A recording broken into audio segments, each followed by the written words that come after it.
Welcome to I Drink Your Podcast, where we drink and talk about movies from 2007. Imagine my little girl, Regular. Guys, did you see me dance? No, you waste energy and time. I turned penis into gold. Are you okay? I want to see you naked. Surprise, dude. You got herpes. If I did you a ventriloquist.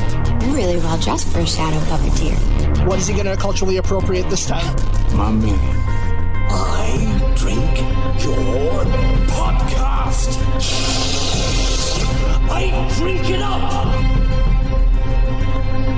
Welcome back to another episode of I Drink Your Podcast. This week we watched Pirates of the Caribbean 3 at World's End. And joining me is Ben. Hello, everybody. Emily. Hello. And Wes. Hi. And joining us this week is our very special return guest, Mr. Johnny Now. Wagwan. Welcome back. Thank you, my friends. Good to see you. Yeah. It's good to see you too. We're just happy to have you back. And you're kind of blown up right now, right? I'm going viral as we speak right now on YouTube. I have a video. Really? My first one, 317,000 views. That's my first time. Some say it's going to hit 1 million in a month. To the moon, baby. But that was just some other guy using your content, Some other guy right? took it. Some guy took it. Yeah. He messaged me too. He's like, "Hey, dude, are you cool with me stealing this?" I was like, "Yeah, man. I've got fucking A. Like, let's get the views, baby. Keep the $37 you're going to make and take your kids to Wendy's." Have it on me. Yeah, I'm blowing up. I'm actually I'm so much bigger than before. And I lost 25 pounds.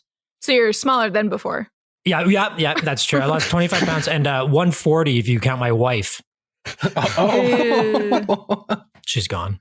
I'm sorry. No, he's doing good. Johnny, haven't you been going on a lot of internet dates lately? Well, I'm going down to the kennel next week and trying to pick out a new one. Oh my goodness. So before we get started, does anyone have anything interesting in their glass besides rum? Because I think it's a little easy and it doesn't work as interesting.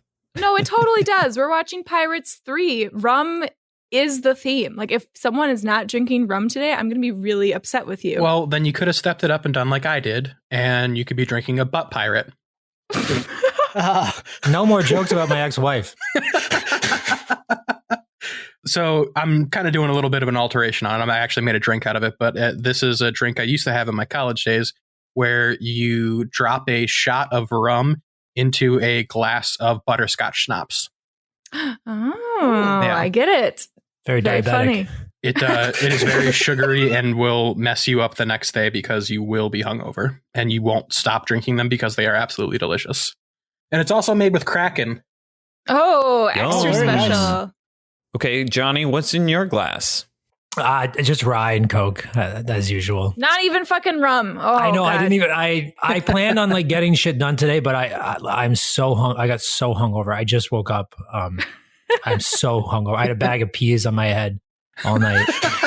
I'm not even kidding. I would have gotten rum. I was gonna write pirate jokes or something, but so you just have to take me as I am today. That's fine. We will take you as you are. I'm drinking a Pirate's Punch. It has all sorts of fun, wonderful tropical juices in it, and dark rum and white rum and amaretto, and it's quite delicious. So those of you not drinking rum, Matt, are you drinking rum? No. Okay. I'm drinking a rum and Coke. Okay. No, I'm sorry. I think Ben's also drinking a rum and Coke, right? His first one? Ben's first rum and Coke. My Ever. first rum and Coke. Yep. We've lived together. Yeah.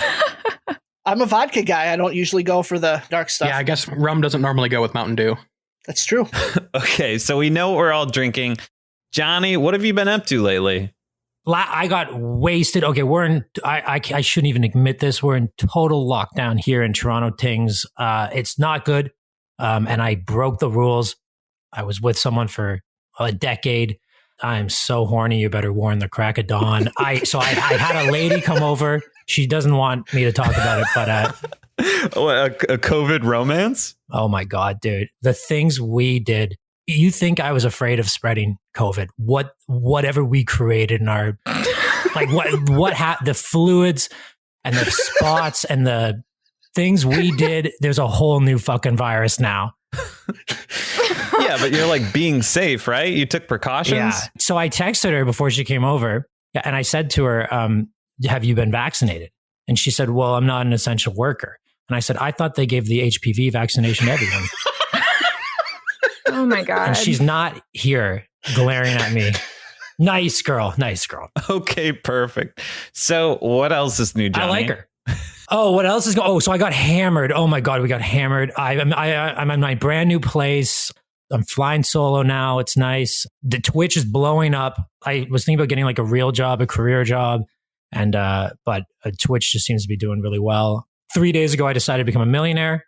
Right. You reached your goal of 1,000 and then you started investing in crypto. A crypto millionaire. Yep. Should have made that decision a long time ago. I should have done it. But like in 3 days, they gave me $1,000 to put into the market out of nowhere. You remember that movie with the paperclip? The guy gets the paperclip and he trades it for a towel and then trades it for an envelope. And then he gets to a house. Mm-hmm. I'm living that right now, but with thin air. I just said, I'm going to be a millionaire. And all of a sudden, all these new people have been following me. They believe in me and giving me money. So it sounds like you're going to write a book after this and then be even more rich. Oh, yeah. Oh, no. This is actually going to, the story and the energy around it. In 3 days already, they've given me $1,000 to put into crypto. And I think it's actually like, it's going to be, I'm not going to forget you guys too. Oh, thank you. But like, it's going to it's going to happen. Like things are on the way up. Well, we're glad you're back, no matter how much money's in your crypto bank account. I don't even know what crypto is. Like the only time I have no idea. I don't even have a bank account for crypto. Yeah, I think you need like a crypto wallet or something. I feel like we could just listen to Johnny talk about this the entire show. Oh, thank God, because this movie sucked. Oh, do you have any more questions? I didn't really answer. No. My wife left me. Whatever. Who cares? Yeah, but you've been getting better. You've been doing a lot of self-help stuff on stream, kind of going through a glow up. Talk about a monkey off my back. I did a 14-day stream, 24 hours, quarantined, locked in my new apartment.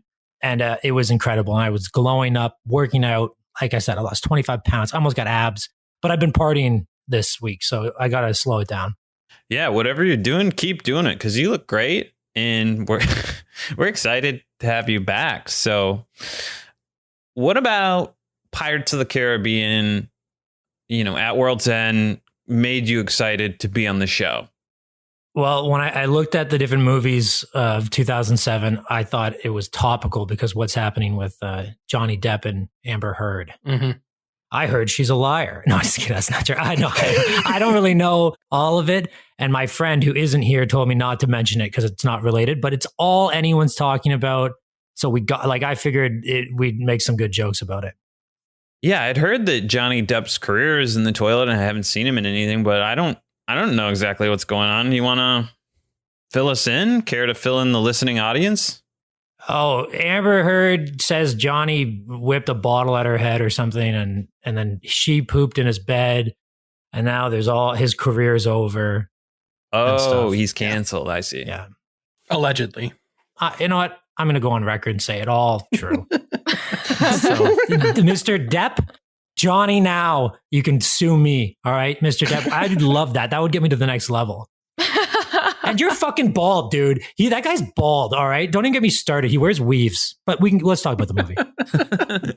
Okay, well, thanks for catching us up on everything, Johnny. And if you guys haven't listened to the show before, the first half of the show will be discussing and reviewing Pirates of the Caribbean at World's End. And the second half will feature our Battle of Twits, a creative competition this week featuring me up against Ben with our current leaderboard with Wes at 6, our guests and Ben at 2, Matt and Emily tied at 0. Yeah, you guys suck. Because I just cashed in. Nope. Yeah. They don't need to know that that's how that works. Wes is winning and never plays. This is the only time it'll happen.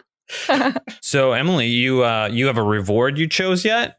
Yeah, I have. Matt, you missed it. I requested from my fellow wonderful co-hosts to get me a calendar/planner for specific podcast things.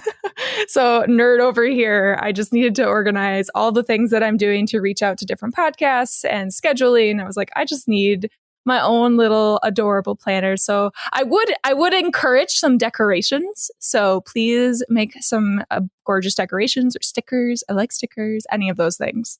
Well, congrats on winning, Emily and Wesley. You still have not made it to 10 points yet. So I'm just kidding. So let's talk about the movie. This is Pirates of the Caribbean at World's End, directed by Gore Verbinski, featuring Johnny Depp, Orlando Bloom, Keira Knightley, and Jeffrey Rush. I expect you're able to account for your actions, then. Sir? There's been a perpetual and virulent lack of discipline upon my vessel. Why? Why is that, sir? Sir, you're in Davy Jones' locker, Captain. I know that. I know where I am. Don't think I don't. Lord Beckett has Davy Jones' heart and is ordering him to destroy and kill all pirates. But the mythical Hoist the Colors song has been sung, compelling the 9 pirate lords to meet. However, Jack Sparrow, one of the 9, is in Davy Jones' locker, dead and tormented by himself. Barbossa, back from the dead, and the usual crew travel to Singapore to get maps to rescue Jack and the Black Pearl, although Will cuts a deal with Captain Sao Fang to trade Jack for the Pearl. This third one almost feels like they took one movie and cut it into 2 and just elongated it. Like, this just feels like a continuation of what happens in 2. Well, it is. You guys felt like this was a movie? Yes. Half of a movie. This was a long movie. Yeah, it was like almost 3 hours, right? I don't know math, but yeah, I had to turn it off after an hour and a half. I couldn't do it. You didn't finish it? I couldn't fucking do it. I saw it in 07. That's honestly fine. You didn't miss much, Johnny. Well, I put it on today and I was so fucking hungover. And I remember the art, like that scene where you first see, what's the pirate's name again? Jack Sparrow. Jack Sparrow, that's it. Hey, do you remember when this first came out it was like 05, the first one came out, right? I think it was 03. 03? Do you remember, like, this is how much the culture has changed? Everyone was like, so that Jack Sparrow guy, kind of fruity, but cool. That was like, it was like a weird, like, you couldn't even, it was like that. I like him, but don't you remember? That was like the talk. Yeah, I remember that Captain Jack Sparrow brought eye makeup back. Well, it was kind of in with like Fallout Boy and all that, but he was amazing. He was the best part. And like when he comes back in and he's like dead or something in the desert or something, that was like an art film. Wait, that's all the further you made it, Johnny? No, I made it. I gotta remember. I literally, my brain is so damaged today. I did so much MDMA on Saturday night. I almost went to the hospital.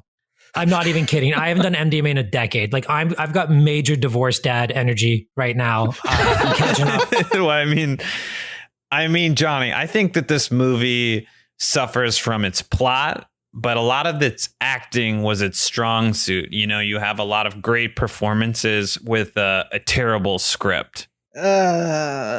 I disagree in that the character of Calypso and whatever she's doing with that characterization does not work for me at all in this movie. Why's that? Did it work for you in the second one? No, but luckily she was only in the second one for 10, 15 minutes tops. Is that the Caribbean? I think she's Haitian, wasn't she supposed to be? Yeah. She was odd. There was something about the overcommitment to the accent that made it very difficult for me to kind of get in line with what she was talking about. Also, I feel like the movie does a disservice to her character by changing her motives midway through and then kind of just pushing her to the side and fridging her for the ending. Yeah, I'll agree with you there. Like that whole storm, she just turns into a sleet storm. That doesn't, it didn't do it for me. It didn't make any sense. Yeah, but the performances I did like were, based around Orlando Bloom's dad. And, you also had Captain Jack Sparrow, who's acting around himself. And there's multiple versions of him on screen. So that's what I'm talking about. His descent into madness, I felt like was a good performance, but just the story is absolutely crap. Right. No, I completely agree that the story was pretty hot garbage. I did really enjoy a lot of the visuals, especially in the beginning of the movie. Mm-hmm. Even though we start with a song, I think Wesley, you texted us, is this a musical? I did. And That was starting stupid, off yeah. with that, even though it was strange, I do remember sitting in the movie theater because this is one of the few movies I think I saw in movie theaters during 2007. So me as like a middle school, almost high school student, I was like, what is happening? And I was very dedicated to this because obviously I was attracted to Johnny Depp and Orlando Bloom in this. And let's be honest, Keira Knightley too. Oh, Keira Knightley, I wouldn't mind having her Knightley, if you know what I mean.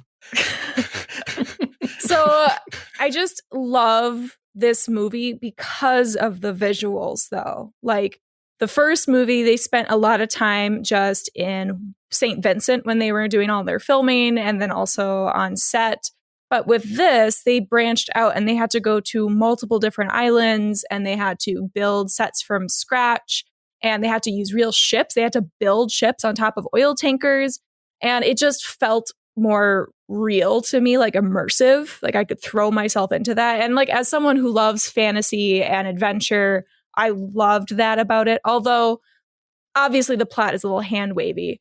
But specifically, once we got past the whole Singapore piece, you know, you have Lord Beckett is murdering all of these pirates or people that are surrounded by pirates. And then we jump to Singapore and we are dealing with Chow Yun-fat, who is awesome. I love him.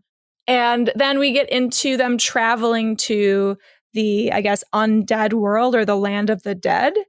And I just loved every visual of how they incorporated this mystical world. And so I was really into the myth part of it. And that's just normal because, you know, me loving fantasy and sci-fi, I was like, yes, myths. I love it. Nerd.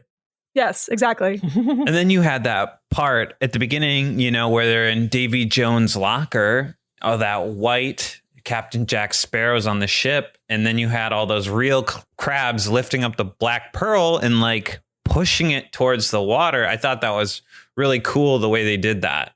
What do you mean they were real? I mean, I meant realistic He looking. means that they weren't part of Johnny Depp's imagination within the movie. He doesn't mean they were real crabs carrying the ship. Okay, They were good. CGI crabs. I just wanted to make sure Matt didn't think that somehow all rocks had crabs living inside them. Well, I mean, you never know. I'm so glad you brought that up for math later. Yeah, but I just liked the way they set up Davy Jones' locker and how it had like a very distinct look. And I felt like the first half of this movie was significantly better than what happens in the ending. I agree that the beginning is the best part of this movie, other than the musical, which I hated immediately. But once, so like maybe like after the first 5 minutes, then like the beginning part of Yo-ho. the yeah. Let's just forget about that. Hoist the colors. Yeah, I remember thinking like, am I watching a Disney movie? In the opening shot, you see like 80 people get publicly executed, including a child. He shot that woman in the head. What? The British guy shoots the woman in the head like right away. I couldn't believe that. And I was watching with my woke friend and we're in Singapore. And I said, if they fucking hit a gong, I'm gonna get upset. And the second I said it there, and bong, I couldn't believe it. So I felt it was weird. I thought the beginning-ish part of this movie was the best part, but it felt to me like the rest of this movie was thrown together in like a week, or like they had one meeting where they were like, all right, we've got the beginning of this story because it's where the last one ended. And now let's put a movie out that's apparently 3 hours long. And it didn't even seem like they had an end goal. See, and that's you're wrong in that because they filmed both these movies at the same time, the second and third one. So they had a movie in mind, but I think they wanted to stretch it into this epic thing that the script didn't support. That's why you see so many things happen in that second act where it's like, wait, what just happened? Who's on whose side? What's going on? It's because they're trying to fill out this time to get us to their end goal, which I think that third act is probably the tightest thing they have script-wise, but that's because it's 30 minutes of just fucking cannons going off and sword fights. So you think this movie had a tight end? It had a tight end. Yeah. Hey, like Matt's sweet behind. Yeah. What's up with the fish people? Honestly, I could not understand any of it.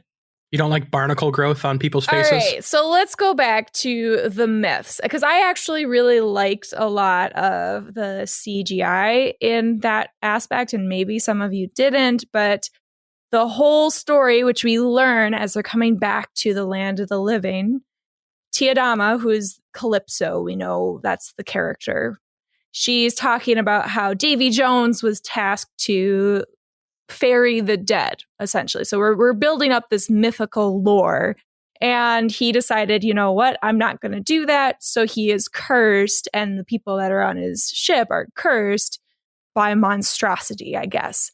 And I will say that Bill Nighy as Davy Jones, with all of his tentacles and everything, was so much fun for me. I really enjoyed that. And so I guess some of the parts seemed a little strange to me with, a lot of the CGI. I liked Will Turner's dad, Bootstrap Bill's, how he wasn't completely CGI. It was a lot of makeup and practical effects on him. And so I felt like some of the weird eel head was a little much, but generally I really enjoyed that.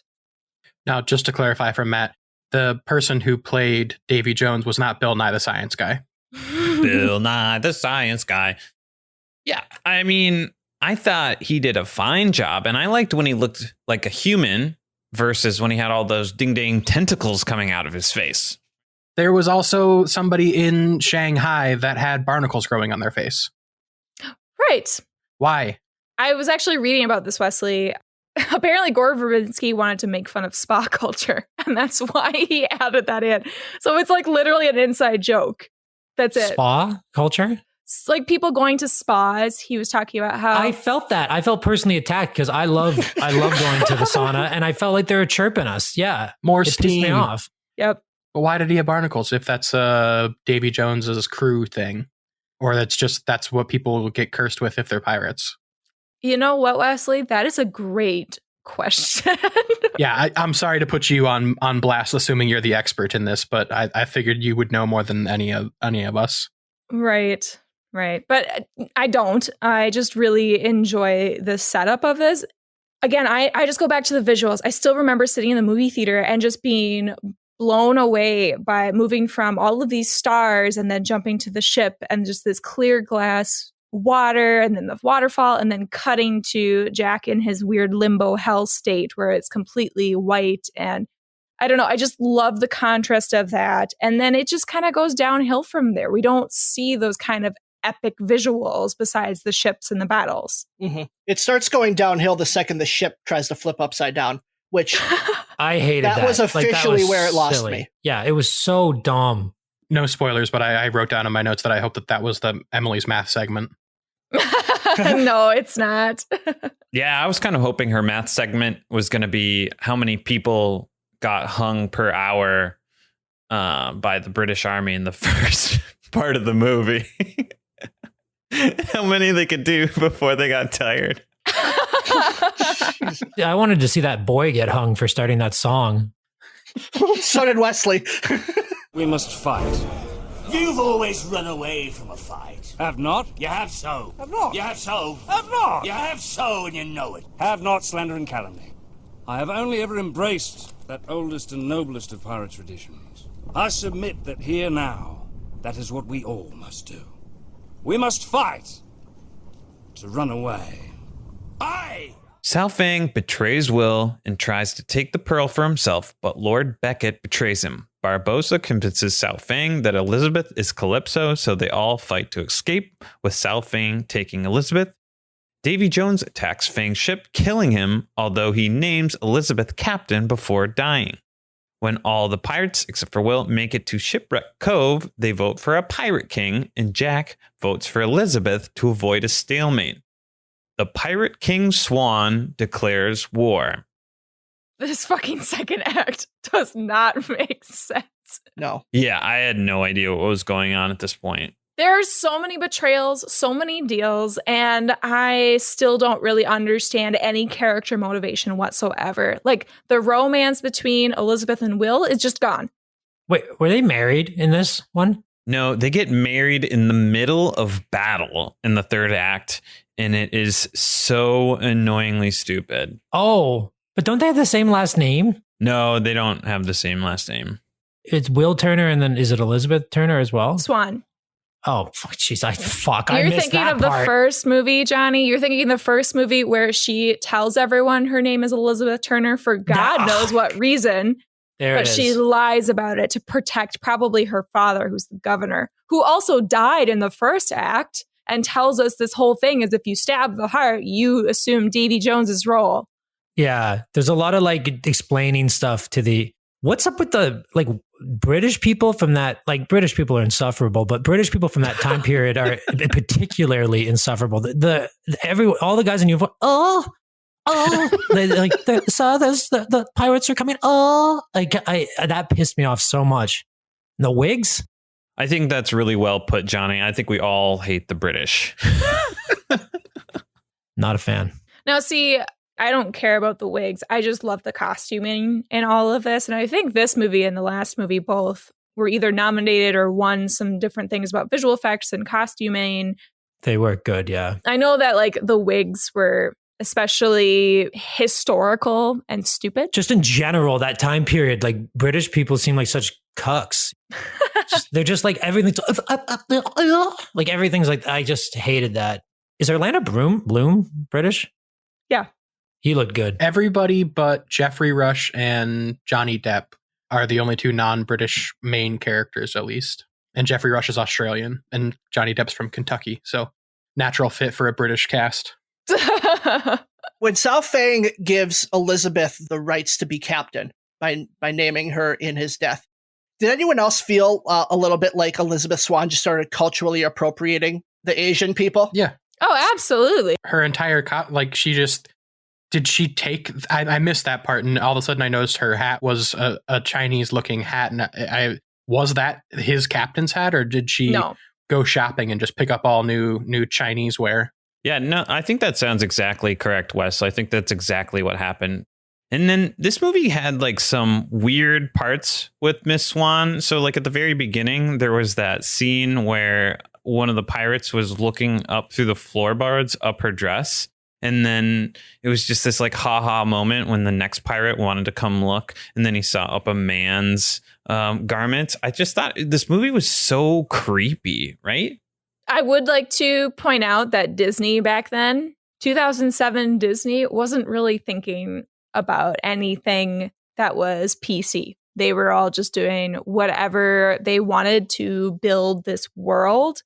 And like, I can understand that in reality, if this was like a real thing happening, Elizabeth Swann would need some clothes. She had like some rags. So of course she would use whatever's on board. But like, there were all men on there. So why was I don't know, whatever. It's stupid, but it definitely seemed very bizarre that this crew suddenly just accepted the fact that, yep, she's the captain. Although, like me personally as a woman, I loved seeing her become captain and actually being able to wield a sword and fuck shit up. You know, I loved that. I just hated how it happened. Yes, Queen. Yeah, it was actually really cool to see a strong female protagonist.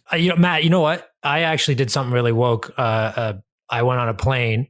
I was on a plane. This was like 2 years ago, and it was on the voice cam on it. It was a woman captain, and I didn't get off, and I felt pretty good about myself. Jesus Christ. That's progress, wow, Johnny. Yeah. Johnny. A little bit of turbulence, a little too much turbulence for my liking, but she got us down. She got us down. Oh, God. I love a good inappropriate joke. Just like I love a good inappropriate movie. Pirates was a Disney movie from the beginning, right? Mm-hmm. Right. No, it's because it's all based off the Pirates ride, which was really great, you know, with the first movie. It just completely took over the world, honestly.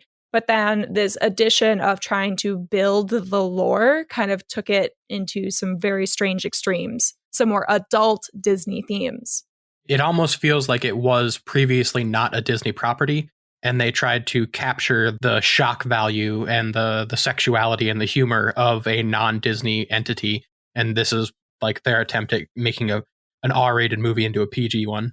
And I think that's probably an example of Disney's executives having a little too much of their hands in these two movies and these sequels, where this first one wasn't expected to be this like massive tentpole franchise. It was a standalone movie that was planned. Mm-hmm. And then you start to make more because that first one makes money. And now everyone wants to have their say in what should happen on the screen. And I think maybe the director's vision got a little lost because of that. Yeah, I hated the tentacle aliens. They didn't work for me at all. Aliens, yep. Mm-hmm. Were the tentacle people in the first one? Because I remember liking the first one. No. I show hated up the in tentacle 2. people. It reminded me of my in-laws. Tentacle people. Are you talking about a specific group of people, Johnny? I didn't tell you what background they're from. They did tentacle people. Okay. I'm sorry. Japanese. Let's pivot back into Pirates of the Caribbean. Can somebody explain to me what a piece of 8 is? Pieces of 8 were the coins used at the time. It was like their money. Well, but it was called a piece of 8 because they used to take those coins and actually break them apart into smaller denominations. So it was actually the value of the material versus just the denomination of whatever was minted. But Matt, were you talking about all the pieces of 8 that the pirate lords had? That reminded me a lot of Inception, where like each character has their own totem that kind of tethers them to the real world. Each of them had to put in something into the pirate accord to kind of be their link to the agreement. Yeah, but so here's the thing that I got hung up on, and I don't know if it was just for humor, but the fact that they're pieces of 8, that there are 9 pieces of 8, I couldn't get over that for the longest time. And if it's truly based off of a piece of 8, which is something that can be broken into 8 pieces, why are there 9? Because there's 9 pirate lords. Because there were 7 seas, but obviously the British and the Caribbean have to have more. I don't know. I've got no reason. I totally bought that 9. for a second. Yeah, Emily, it sounds like you could have written some of the stuff in this movie. Just keep on throwing out more and more new stuff and new ideas. Well, just even the idea of 9 pirate lords, like this is your 3rd movie in the franchise. They don't mention that in the first 2, unless I just don't remember. But like, oh, they don't. That seems like something that just, like I said before, it seemed like they had a start and then they were like, all right, let's throw some bullshit at the screen real quick. And like one of the things was, all right, there's now pirate lords and there's 9 factions of them. But why? I didn't think it helped at all. Because you can't have 8, because then there could be a vote of 4-4, just like the Supreme Court justices. That's why we have 9.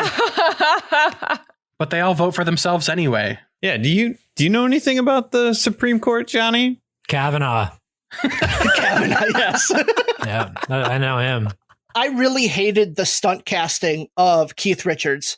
The fact that Johnny Depp based his kind of like personification of Jack Sparrow on the Keith Richards persona, like Keith Richards then showing up felt a little too meta for this fantasy world that was being built. When he didn't even like do anything special. He wasn't.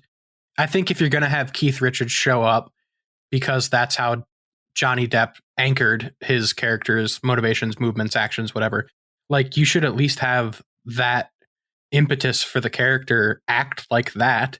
Like he was just there more of a nod than anything else. I'm sorry if this is a stupid question, but who's Keith Richards? He's the one that plays the musical instrument. Who's Keith Richards? Somebody shove him into a locker. I'm sorry. Is he like a musician or something? Rolling Stones. Let's all take a quiet second for it's not us to fucking hate on Ringo Matt. Starr here, man. It's Keith Richards.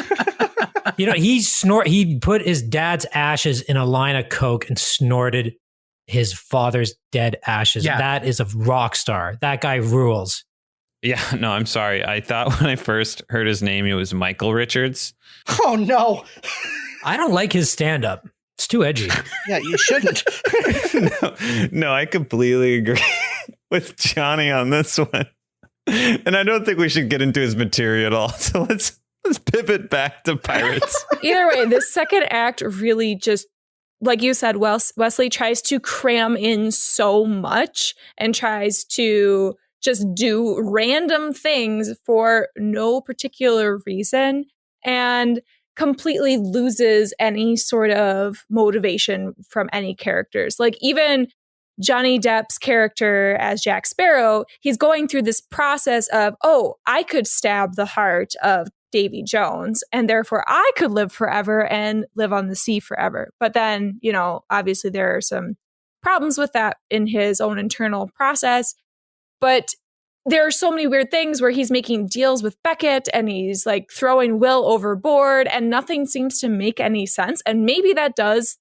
Okay, I'm going to give Disney like a really nice hand here, but maybe they were trying to throw back to like Jack Sparrow's actually insane with all of his people that he's freaking out about in the first act, all of himself like tormenting and trying to figure out his own insanity, but including all the other main characters. Like Elizabeth Swann completely changed because she kissed Jack Sparrow and oh God, she feels guilty about killing him and tricking him and therefore doesn't want to talk to her fiance.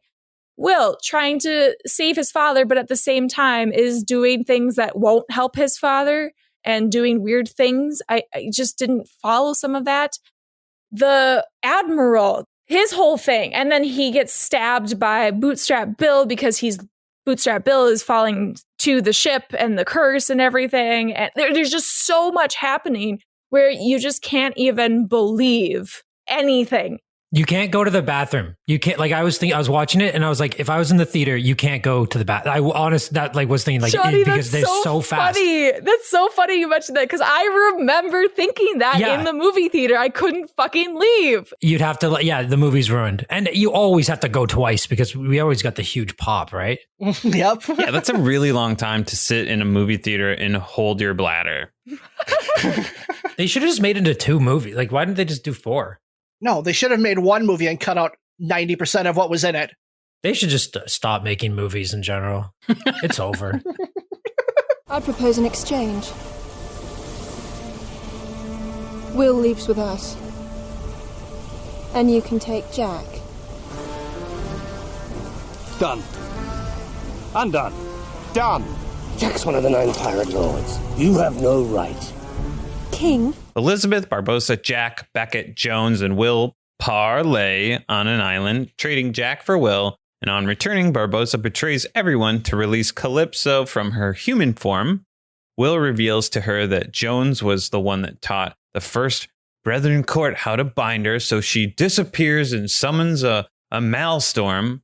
Battle ensues between the Dutchman and the Pearl. Barbossa marries Will and Elizabeth. Jack and Jones fight for control of the heart, and the Jones mortally stabs Will, making Jack decide to help Will stab the heart, killing Jones. The good guys win, and they destroy Beckett's ship. I actually got to give Matt props for getting through that, because even just reading it feels like my balls are in a vice right now. Give me props for having to actually figure out how the story goes and writing this. Thank you, Emily, for writing it. Thank you, Matt, for reading it. Thank you, Disney, for producing it.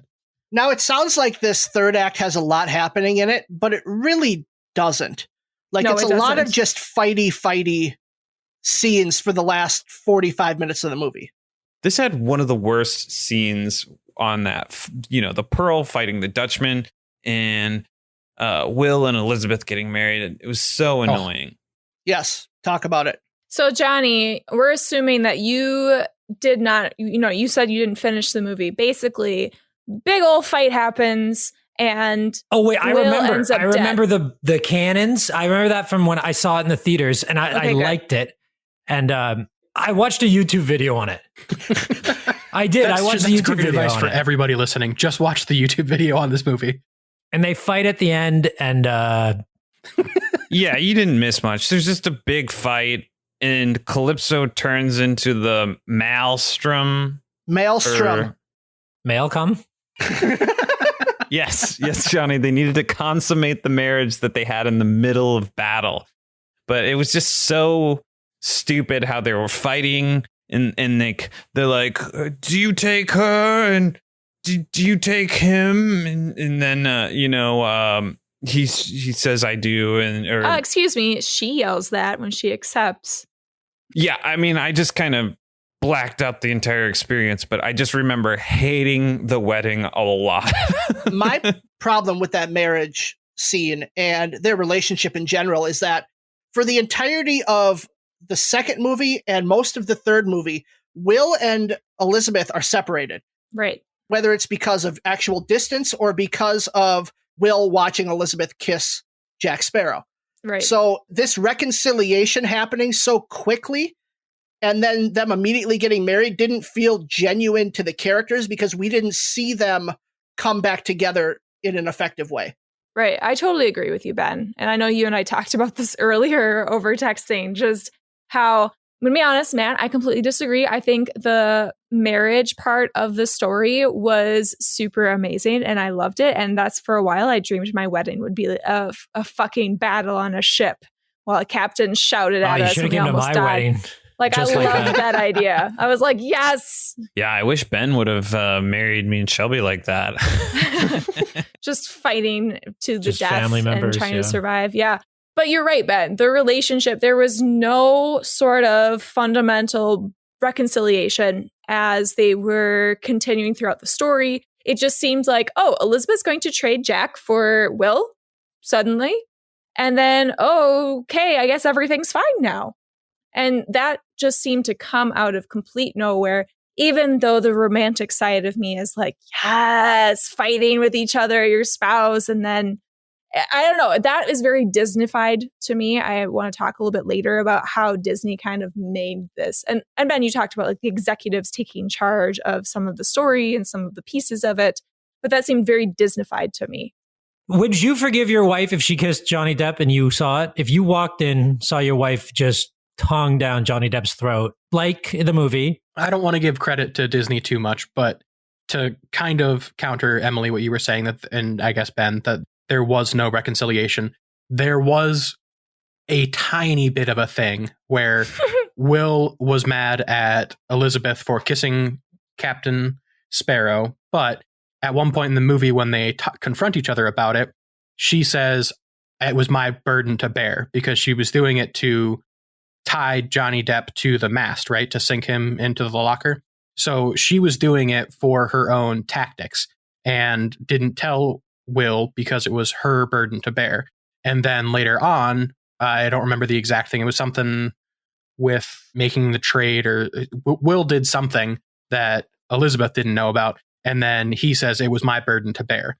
So I don't think it's a good reason, but I do think that that is their reconciliation that they probably thought was justification for them to get married, where they were both like, we're both independent people and we're both making sure that our lives are together. It's not against each other. But yeah, we've both done things. This so now let's get married. reminds me of Bridgerton. Yeah.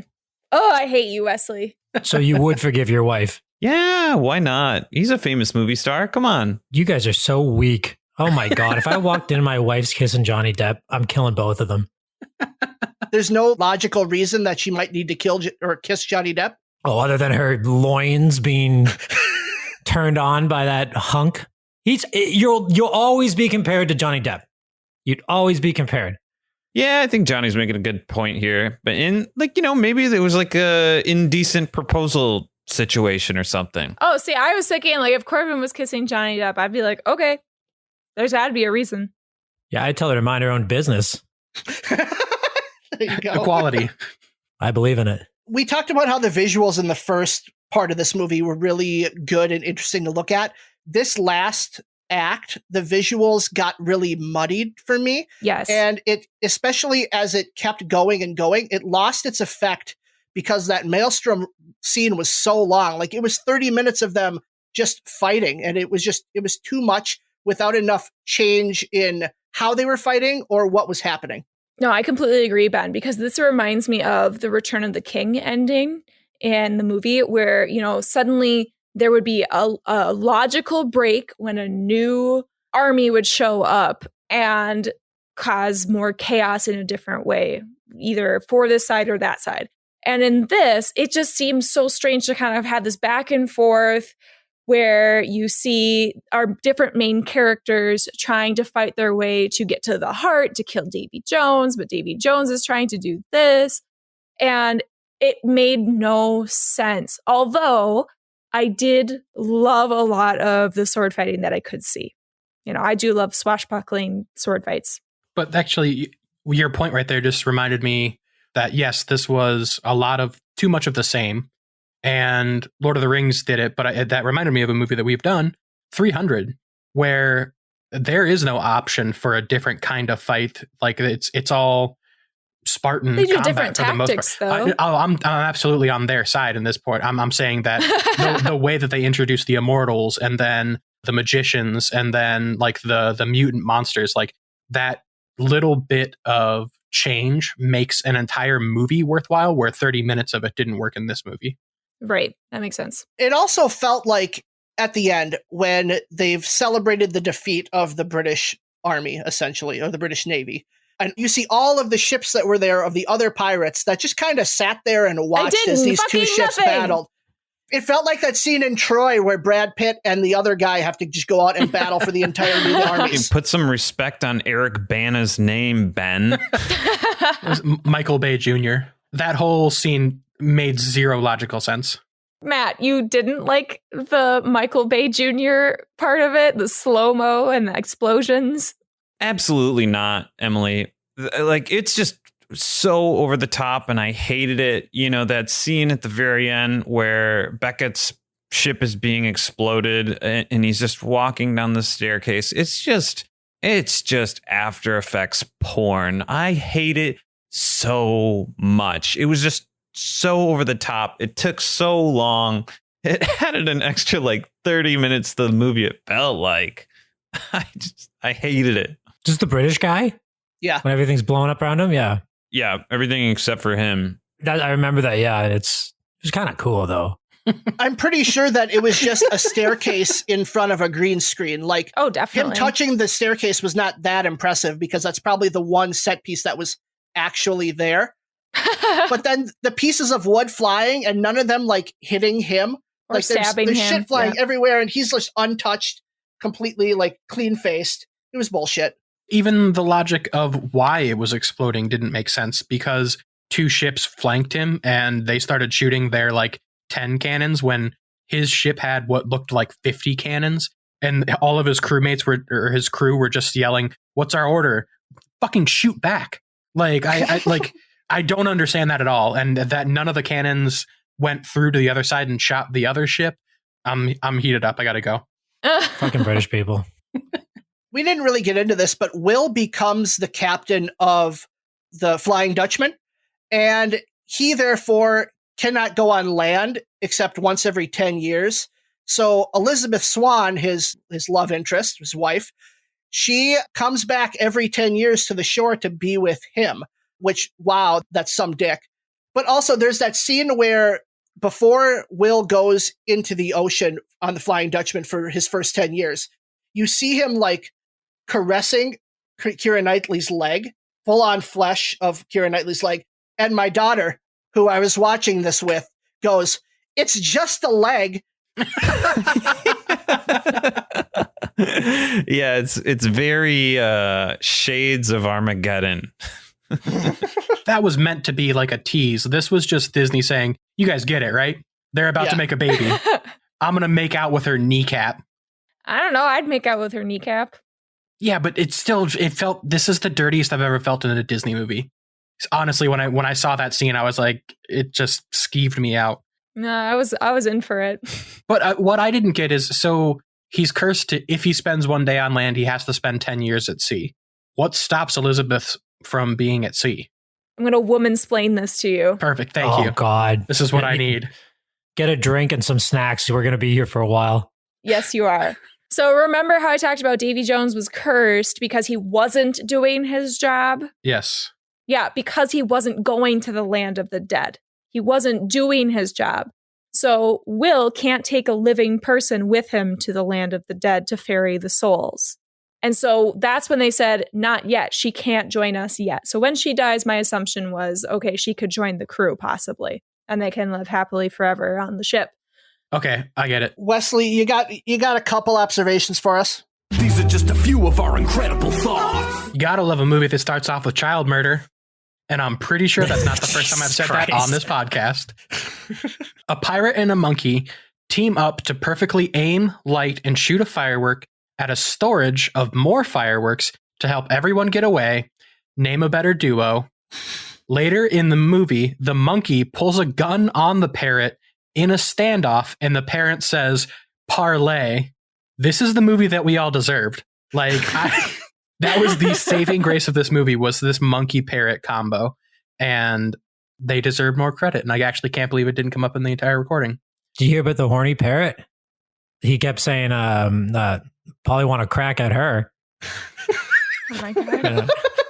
Did you hear about the parrot that was down on his luck and addicted to substances because of his social economic status? He kept saying, Polly wants some crack. You better not edit these out. These are gold. Ben is like crying over there. Oh my God. The setup of that one, socioeconomic status, that got me. Well, I don't want to be hurt. I don't want to hurt anyone's feelings. Crackheads are people too. Okay, Ben, did they say it?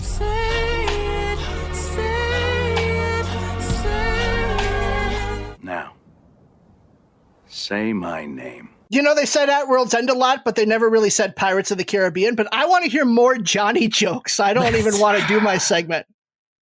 I was walking on the street one day and I saw a pirate and he had the helm stuck in his pants.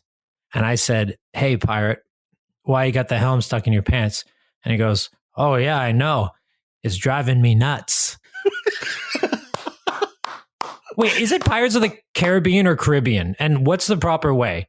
Oh, that's a good question. Yeah, I think it just depends on where you're located. So like if you're in the islands, it's Caribbean. But if you're at Disney World, it's Caribbean. And I'm pretty sure that's the right answer because somebody told me that.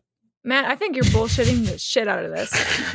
I think we need some diversity on this show so that we can get an answer. Emily, math for this movie? Math is a really cool thing. So get off your act, let's do some math. Math. How many crabs would it take to move a boat? Any guesses, real quick? Any guesses? Well, are these real crabs? I'll show you real crabs, Wesley. How much does the boat weigh? 500 tons. I know Johnny's crabs get his boat moving. I do know a fun fact that crabs is almost eliminated in the West because everyone shaves. That's like a fun fact. Oh, that is a very fun fact. HPV, though, is on the fucking rise, though, so be careful, ladies. Okay, go ahead. All right, so looking into a lot of this, I first had to figure out, okay, how heavy is the Black Pearl? First off, the Black Pearl is not a galleon. It's like a hybrid galleon with something else, which is a kind of ship. Yes, I learned way too much about ships. So it's approximately 500 tons or 1 million pounds. And an average crab can lift about 3 pounds. So it'd be about 300,000 or so. But I decided to look on Reddit to see, the subreddit, they did the math. And I found someone who did the math. And I changed it a little bit because they used the wrong type of ship. And so they suggested, what about if you use coconut crabs? Coconut crabs are amazing and can lift 64 pounds. They're about 2 square feet, so they're pretty big. And I was looking into this. So I was trying to figure out, okay, the ship is about 156 feet long and then 40 feet across. And so I had to find the area of the ellipse that it would make underneath and the area of the crabs underneath. So if coconut crabs can lift that much, you would need about 15,000 of them. So they wouldn't actually all fit under the boat. Notice in the movie that they're all stacked up on top of each other. So I had to figure out the square footage of the crabs and stacking them on top of each other. And then I had to calculate in that each one would have to carry 9 more pounds because these crabs themselves are about 9 pounds. Basically, you get 3 layers of moving crabs and a total of exactly 17,002 coconut crabs to move the Black Pearl. I love that answer so much. Also, the phrase square footage of crabs is reminds me of my ex-wife. Honestly, though, if I was in elementary school and I walked in the library and you guys were having this conversation, I would take time out of my day to shove you all in the lockers. Matt, you got a new segment for us? Yes, I do, Ben. Let's call it the pop-up plot summary. The less you do, the more you do. Let's see it pop up. Pop it up.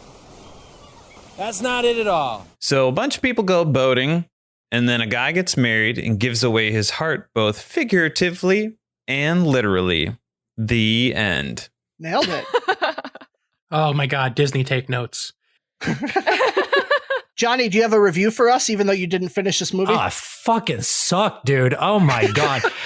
Listen, it's too fast. I wanted it to be good. I remember watching it in 2007, and when the boat was blowing up, I remember thinking this is cool, but I didn't even understand it then.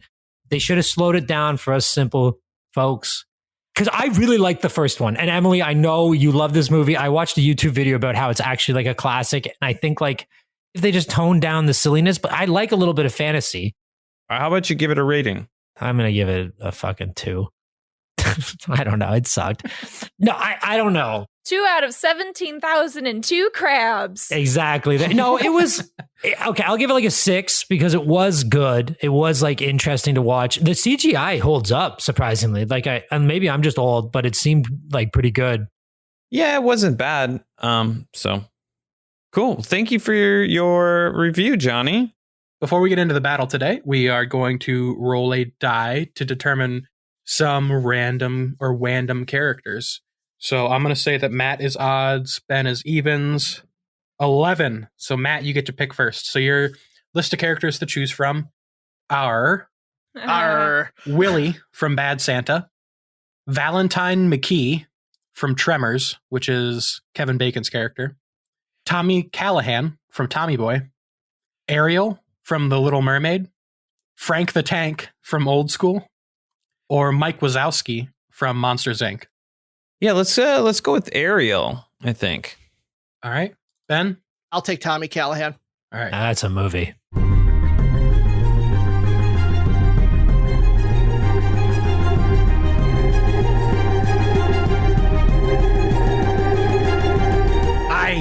It be time to play Parlay of the Buccaneers. Oh my God.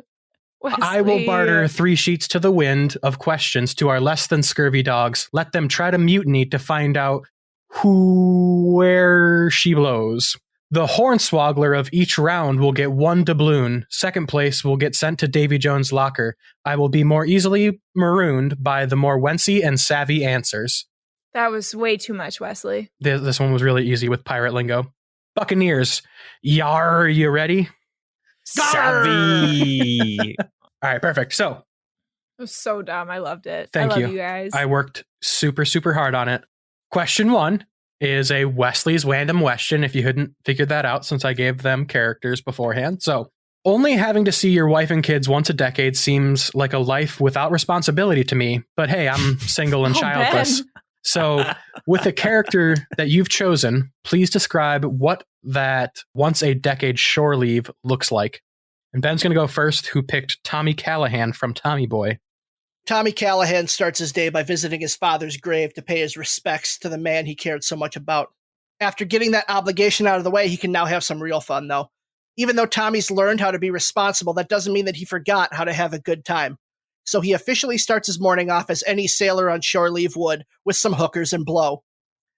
After that, he ventures to an all-you-can-eat meat place where they bring the meat to you at the table on those giant swords, because he's gotten really into swords since he's been out on the boat. He then follows that by calling up his buddy Richard for an afternoon filled with donuts and singing in the car. Then for dinner, he and Richard go to Buffalo Wild Wings, and he eats and drinks his weight in wings and beer, because Tommy likey. Tommy want wingy.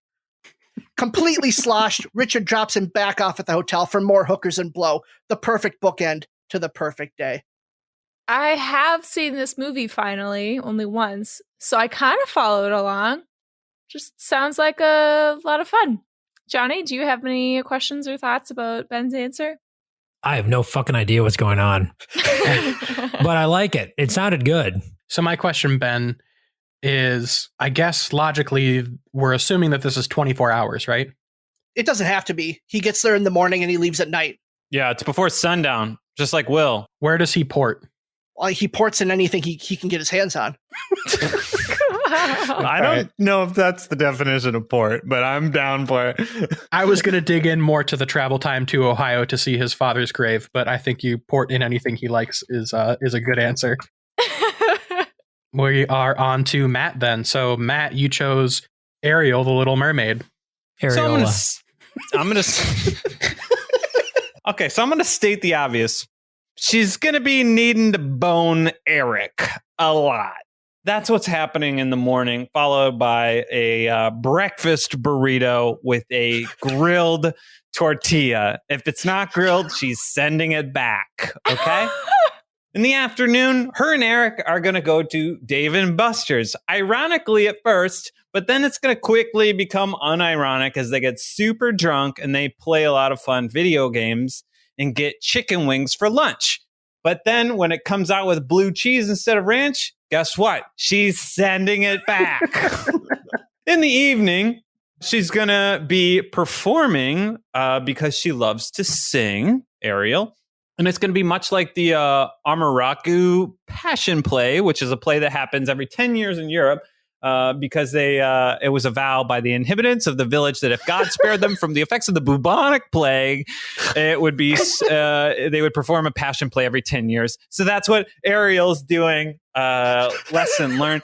So this is the hottest ticket in town, and it's in New York City.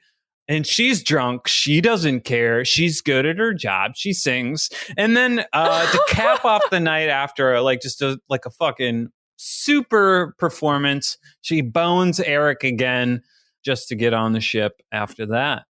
You know what, Matt? I feel like you and I watched a different movie of The Little Mermaid. You don't remember the Omaraku Passion Play? You don't remember Ariel's actual name being Karen? I really, really don't remember her liking burritos and chicken wings and getting drunk or having sex. So there's a lot you don't know about Ariel. Matt, what kind of burritos are they? It's just like she doesn't even have a thing to stick in. Yeah, what's her favorite food in the movie? You know, she's just excited about people food and I'm dancing. asking you, what's in the burrito? I bet you if she did have a thing, though, it'd smell like fish. So what's in the burrito? It's definitely not fish. It's definitely not seafood. That's unkosher to Ariel. It would just be like eggs, bacon, cheese, and it would just be prepared with just a wonderful green verde salsa. I love the Italian gesture that when he said verde for too. Mexican food. Let's move on to question 2. So for this question, we're going to let your opponent pick a movie. And since Johnny Depp is so popular right now, and there's no way that only 5+ movies with Captain Jack Sparrow is anywhere near enough, how would you insert Jack Sparrow into another movie? So Matt's going to go first. So Ben, what movie are you going to give Matt? Matt's movie clearly needs to have a ship in it, so I gave him Titanic. Jesus Christ. All right, so Jesus. Matt, you've got 1 minute. And while you write your answer, Johnny, what have you been watching lately?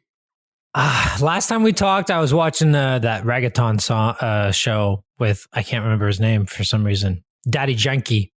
But I'm done with that one, and I don't have a cool answer. I've been watching a lot of Undercover Boss on Roku channel. Okay. Do you have any favorite companies? Dumb. Well, I think it's fake because the CEO goes to Tilted Kilt. That's like a Hooters, but he keeps saying we're classy, and it just seemed like one big PR stunt for the company. Johnny, have you seen the Undercover Boss of the Death Star? No. Oh my God. Is that real? It's an SNL skit with Adam Driver. It's absolutely worth it, check though. it out. You will like that. I'm so behind. I'm just watching Undercover Boss now. A little bit of Kitchen Nightmares. I watched Moonstruck the other day. Oh yeah, that Kitchen Nightmares is amazing. But I watched Moonstruck for the first time, and that was how was it? Fucking perfect. It was a perfect movie.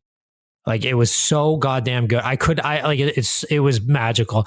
I mean, I was on fucking $60 worth of MDMA, and I was with a really attractive woman, and we were holding each other, and it was beautiful. So maybe the best might have been the drugs I've had in the last decade. Have you seen it? I have not. Yeah, Emily, you have to you immediately watch it. It's perfect. I will immediately watch it. Emily, go now. Don't even bother. Right now. Bye, guys. And get your husband tight up, clothes, popcorn, and just blast off. It's going to be amazing. And at least $30 of MDMA. Okay. Don't do 60 because I almost put myself in the hospital. All right. Matt, let's hear it. So how are you going to insert Jack Sparrow into the Titanic? So it starts off with Jack Sparrow is at odds with the captain of the Titanic because he has only purchased the ticket as a regular passenger. He tries to take control of the ship unsuccessfully multiple times. He meets Kate in first class and tries to bone her unsuccessfully.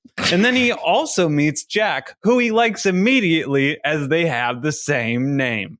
Nice.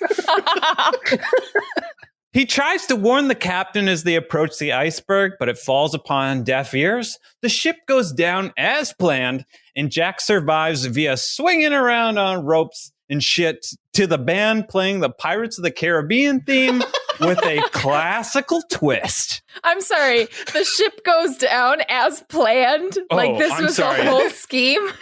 Have you not heard of the conspiracy theories revolving around the Titanic? Yeah, I heard the Irish did it. Wait, this is like a legit conspiracy theory. Yeah, no, the Titanic it actually planned. is. JP Morgan had a ticket or something, and he didn't get on. And there's like some conspiracy theories surrounding Holy it. shit.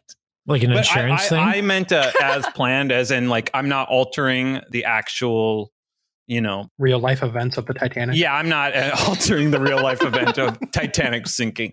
Got it. He meets Jack and they get along, but is that all their interaction is? What do Jack and Jack do together? I mean, like they get along and they go dancing and get drunk together and shit. Oh, wait. So Jack Sparrow replaces Rose? No. No. Jack and Rose still bone in the car. I could not remove that integral scene. No, of but the you hand could hitting replace Jack Sparrow being drawn like a French girl. Don't you guys miss youth? Like, I haven't fucked in a car since like Bush was president. Don't you miss youth? Like, that's a thing. Like, you lose that. You get married, you move on. I mean, I've jacked off in a car several times since then, but I've never fucked. Yeah. Yeah. Long road trips get very. You ever jacked it on the highway? Yeah, you're a freak. You have. All right, moving on. No comment. Ben is up next. So, Matt, what movie are you going to get Ben? Captain Phillips. All right, Ben. So you've got 1 minute. So, Wesley, what have you been watching lately? Well, outside of my normals, I'm still continuing to watch Taskmaster religiously because it's just so easy to watch. But this week, as we're recording, WandaVision just came out. I don't know. Have any of you seen it yet? Yeah. Johnny, have you seen WandaVision yet? Wait, it's WandaVision? Yeah. Yeah. Have you seen that yet? I saw Wakanda Vision. That's the city Akon's making in Senegal. You somehow made it back to the Marvel universe and then turned it 180. I love it. So, Wesley, what do you think so far? I really, really, really enjoyed it. I've seen some memes about like the world going, I don't know what I just saw, but I really liked it. And I think that's 100% true. It is. So for anybody that doesn't know, it is a TV spinoff from the Marvel universe with Scarlet Witch and Vision, but they are seemingly in a 50s black and white TV show where it's just kind of the happy-go-lucky, all-American dream.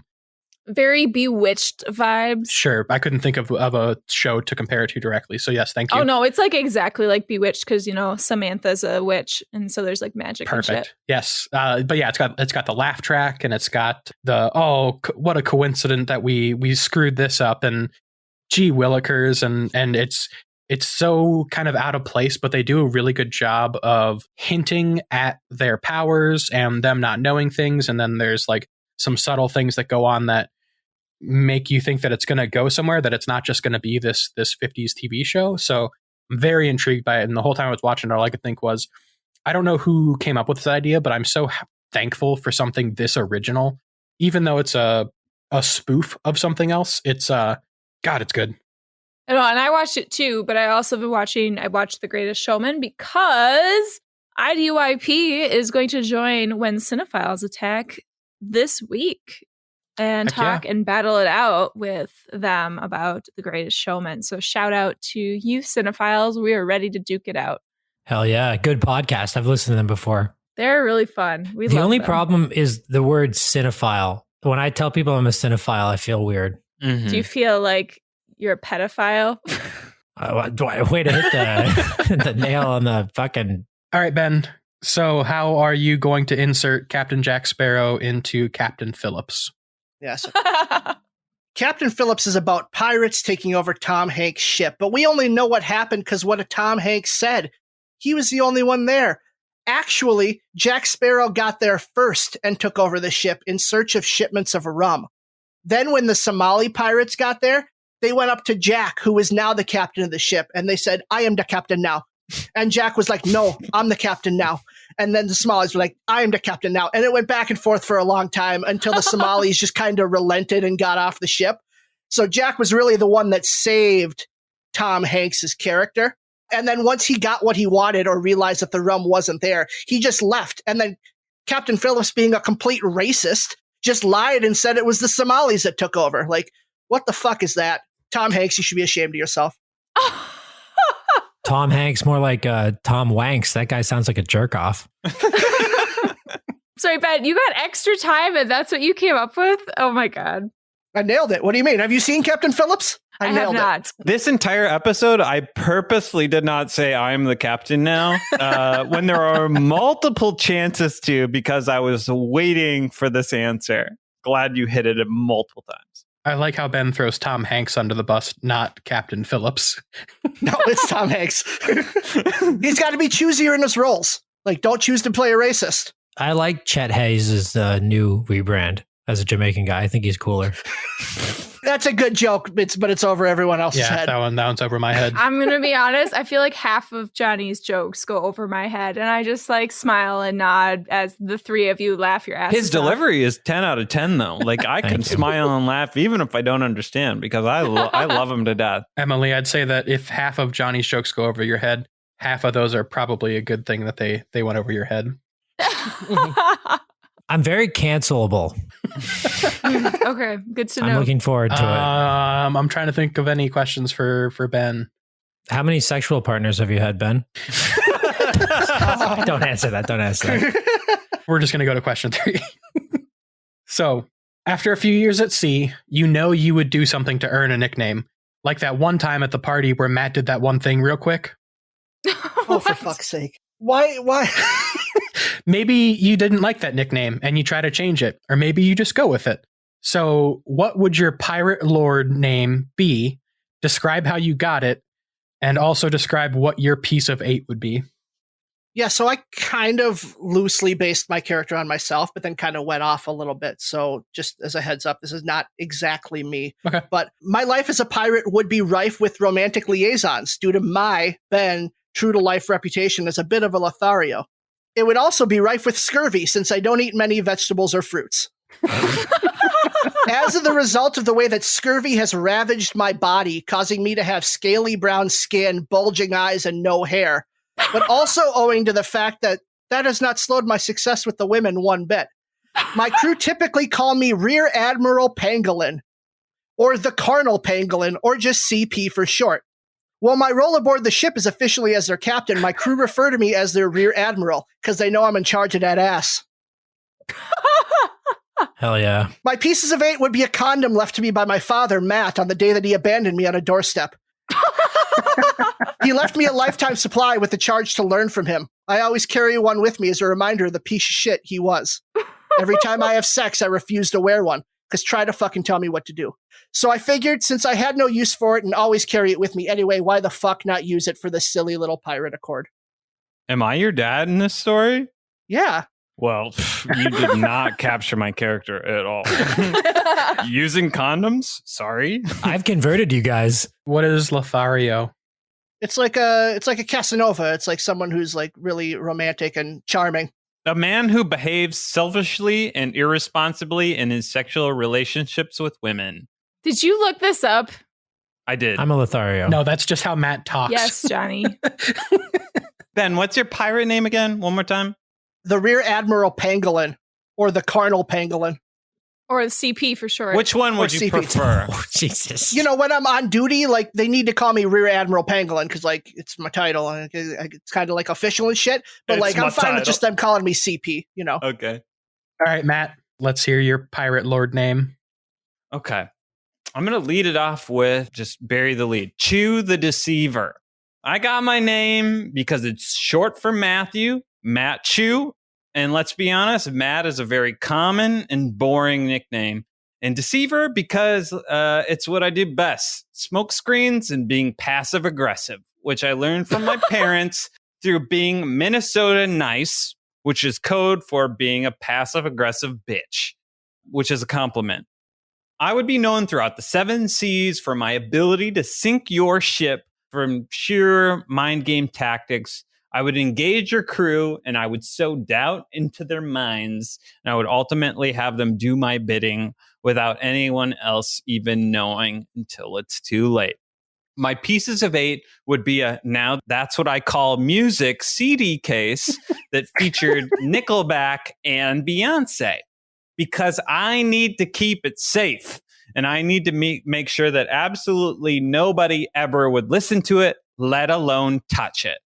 My pieces of 8 would be the ultimate secret pirate Horcrux.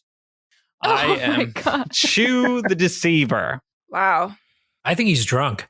I'm going to be honest, Matt. I got real distracted by Johnny talking to his possible lady friend that I don't still. Yeah, we don't even see her. We don't even know if she's there or not. Till the camera. She could be Tyler Durden. She could just be made up. I like imagining that she is Tyler Durden, and then going back to how much fluid you made last night. Just that puts a whole new spin on it. Oh my God, I'm telling you, I've been so horny after 10 years chained to the same person.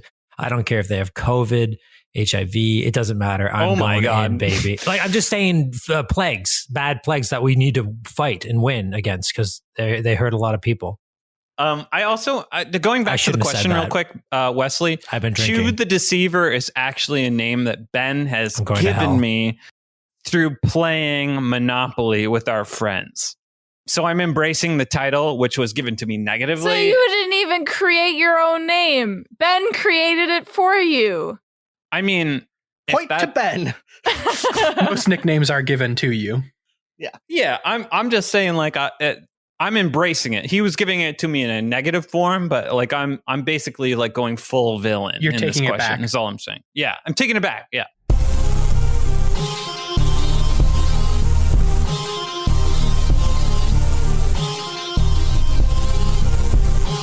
Going back to question 1 was a random question where I gave you a character and you had to tell us what their once a decade shore leave looked like.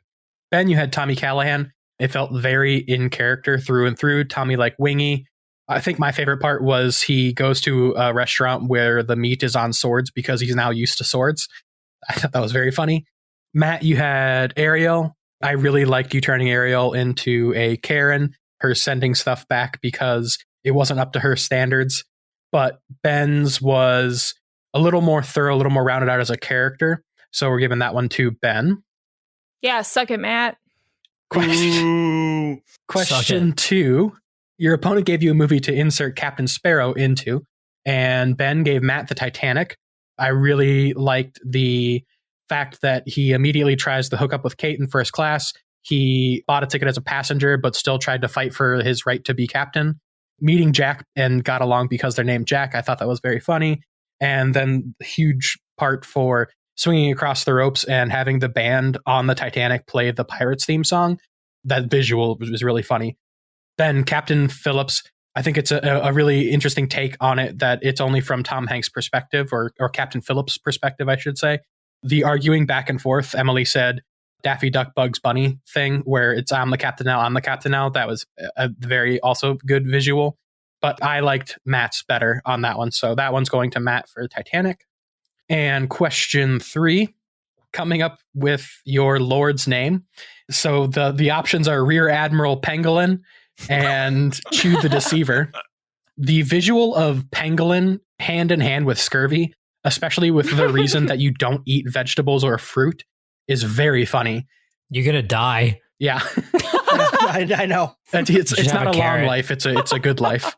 Matt's answer for Chew the Deceiver. I've known Matt as Chew the Deceiver for many, many years now. Minnesota nice. Like, you basically just described why you have the nickname that you have. I did like the idea that you sink the ship from within when you're attacking other ships, but you didn't really get into anything like how you get those ideas in there or any sort of thing other than you self-destruct other ships. So I'm not even gonna count the pieces of 8 because I thought they were both okay.